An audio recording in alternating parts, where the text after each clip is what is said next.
लीला केली। गोपिकांनी भगवान कृष्ण परमात्मा आपल्याला पती मिळावा म्हणून कात्यायनी व्रत केलं आणि कात्यायनी व्रत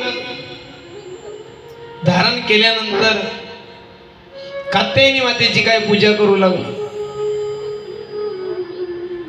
कात्यायनी महामाये कात्यायनी मातेचं व्रत त्यांनी जीवनामध्ये धारण केलं। का तर भगवान कृष्ण परमात्मा आम्हाला जन्मोजन्मी काय पती मिळावा म्हणून कात्यायनी व्रत धारण केलं। एके दिवशी या गवळणी यमुनेवरती स्नानाकरता गेल्या आणि स्नानाकरता गेल्यानंतर विवस्त्र होऊन काय करू लागल्या, स्नान करू लागल्या। भगवान परमात्म्याच्या लक्षात आलं, भगवान परमात्मा त्या ठिकाणी गेले आणि या गोपिकांचे वस्त्र भगवान परमात्म्याने उचलले आणि कळंबाच्या वृक्षावरती जाऊन भगवान परमात्मा ते वस्त्र घेऊन काय एका फांदीच्या आड लपून बसले। गोपिकांनी स्नान केलं आणि गोपिका बाहेर आल्या। बाहेर येऊन पाहता वस्त्र दिसत नाही। इकडे तिकडे पाहता तर कळंबाच्या झाडावरती भगवान परमात्मा वस्त्र घेऊन काय बसलेले। पुन्हा पाण्यामध्ये जाऊन काय आपलं अंग झाकताय आणि गोपिका विनंती करतात, नंदजी के लाला दे मेरे कपड़े, गोपी भुलाने वाला दे मेरे कपड़े, माखन चुराने वाला दे मेरे कपडे। अरे कन्हैया आमचे कपडे काय कर, परत कर। भगवान परमात्मा म्हटले, गवळणींनो तुम्ही कात्यायनी व्रत करताय आणि शास्त्र असं बोलतं विवस्त्र होऊन स्नान करू नये, विवस्त्र अवस्थेमध्ये स्नान करू नये। त्या जलदेवतेचा काय असतो, तो अपमान असतो, दोष लागत असतो आणि तुम्ही विवस्त्र होऊन काय करताय, स्नान करताय। तुमचं व्रत काय होईल, भंग होईल, खंडित होईल। म्हणून तुम्ही काय करा, क्षमा याचना करा। भगवान सूर्यनारायणाची काय करा, क्षमा याचना करा।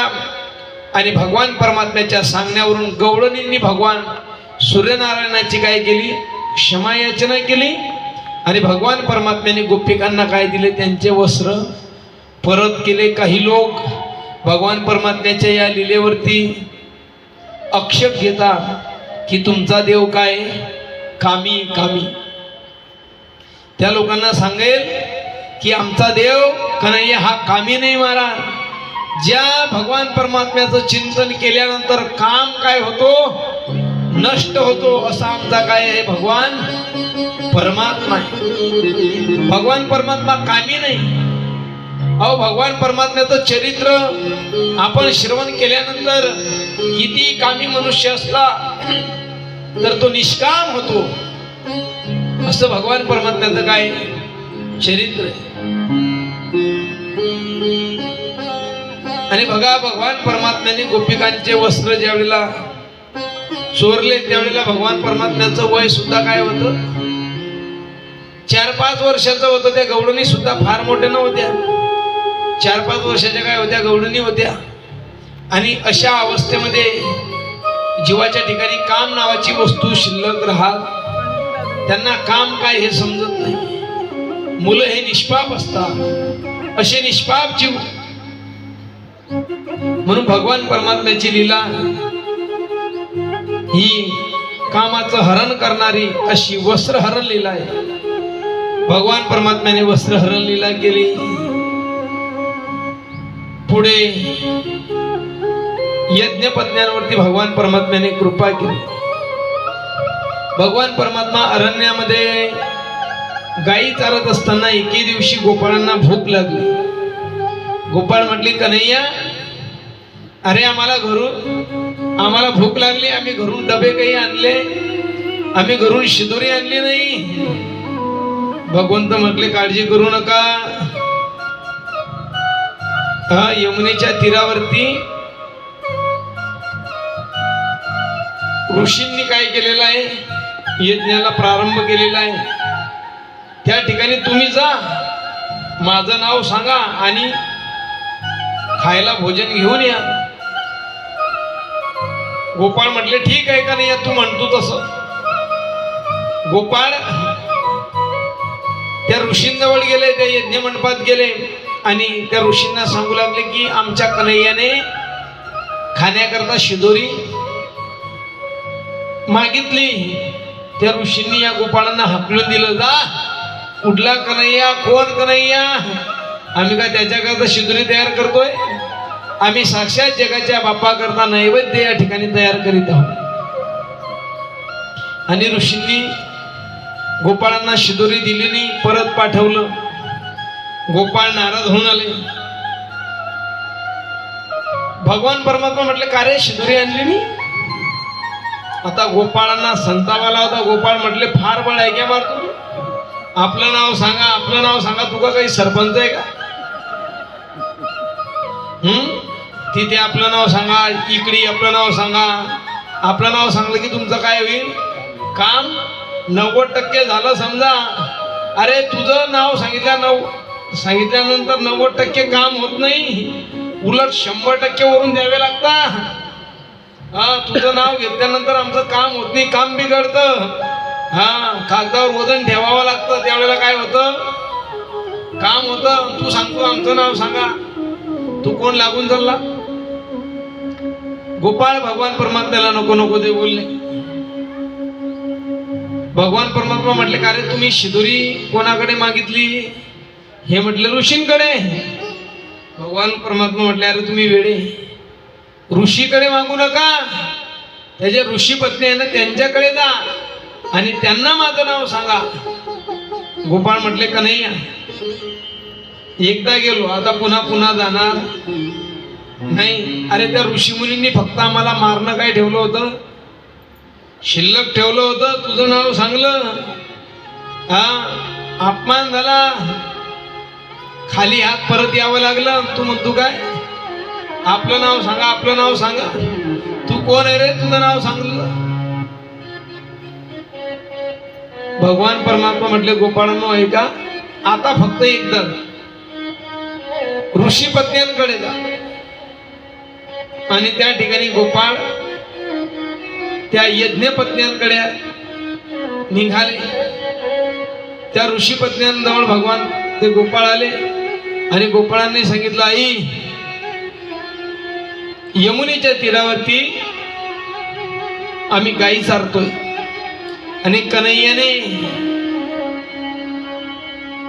शिदोरी मागितली. असं म्हटल्याबरोबर त्या यज्ञपत्न्यांनी भगवान परमात्म्याला पंचपक्वान्नाचा काय दिलं महाराज, शिदोरी दिली. शिदोरी दिल्यानंतर गोपाळ ते शिदोरी घेऊन आले. त्या यज्ञपत्न्या सुद्धा त्या गोपाळांबरोबर निघाल्या.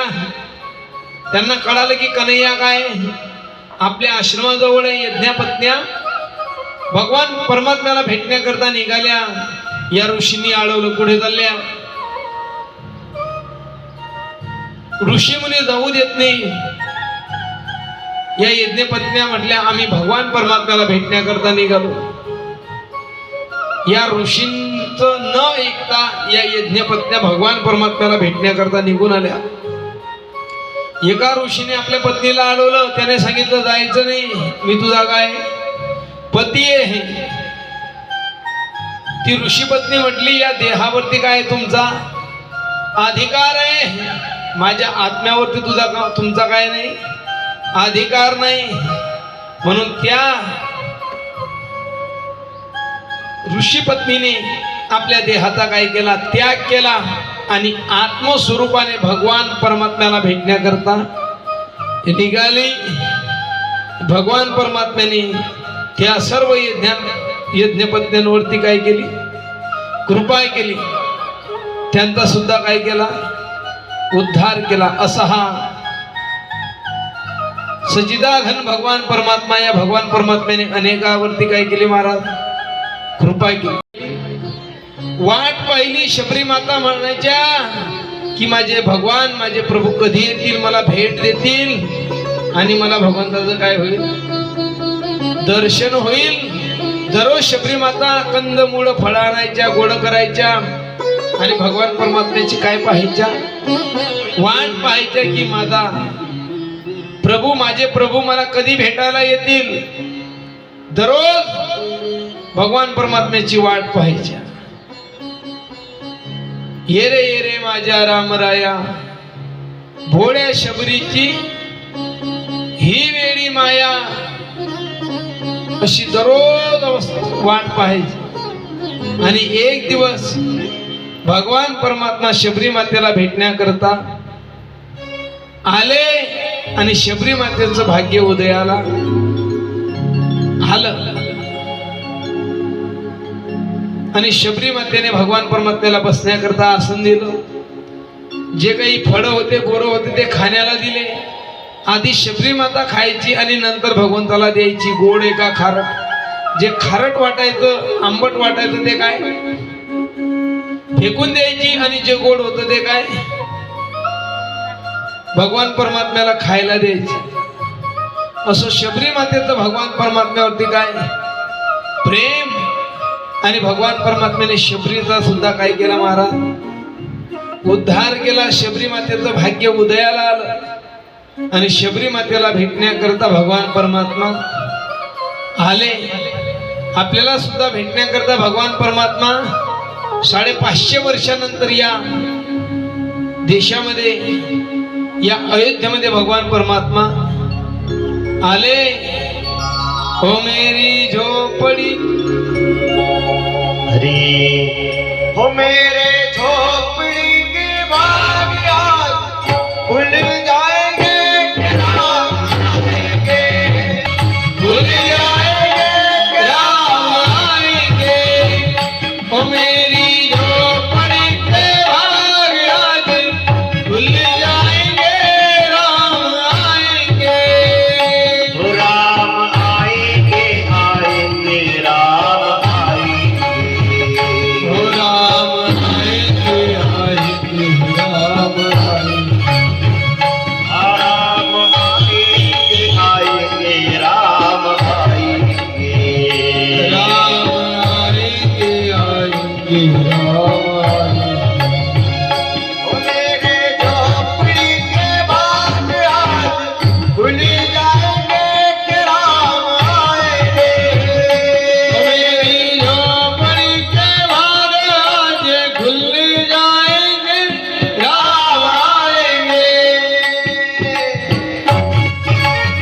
परमात्मा शबरी मातेला भेटण्याकरता आले आणि शबरी मातेचा भगवान परमात्म्याने काय केला महाराज उद्धार केला. भगवान परमात्मा व्यवस्था पाहते भगवान परमात्मा अवस्था पाहत.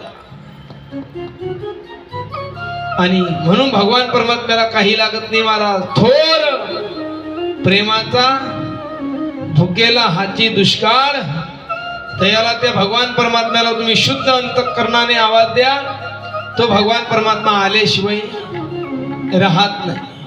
परंतु आपण देवाला आवाज देत नाही. दुसऱ्याला आवाज दिल्याशिवाय त्या गजेंद्रासारखं